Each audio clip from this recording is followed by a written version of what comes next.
परभणी या ठिकाणी शेतकऱ्यांच्या कर्जमाफीसाठी सरकार गंभीर नसल्याचा निषेध व्यक्त करत प्रहार जनशक्ती पक्षाने एक अनोखे भीक मागो आंदोलन केले आहे। संपूर्ण राज्यामध्ये ओला दुष्काळ असूनही शेतकऱ्यांच्या कर्जमाफीसाठी शासन कटिबद्ध दिसत नसल्यामुळे प्रहार जनशक्ती पक्षाचे जिल्हा प्रमुख शिवलिंग बोधने यांच्या नेतृत्वाखाली हे आंदोलन करण्यात आले।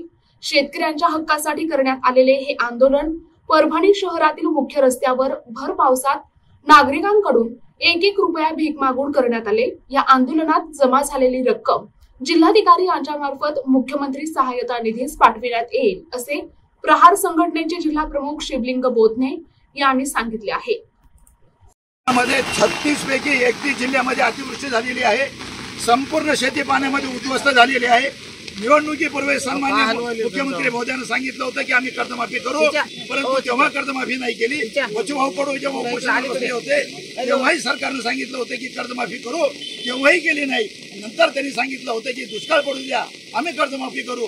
दुष्काळ पडल्यानंतर देखील सरकार कर्जमाफी करायला तयार नाही।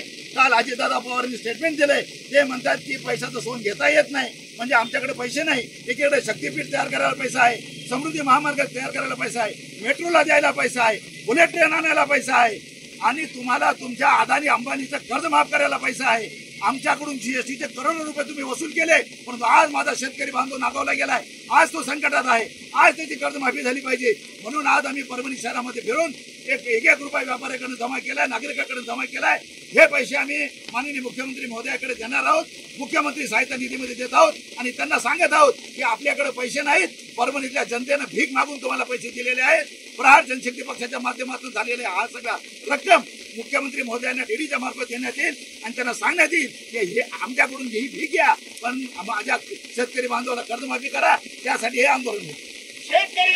NTV news Marathi, Parbhani.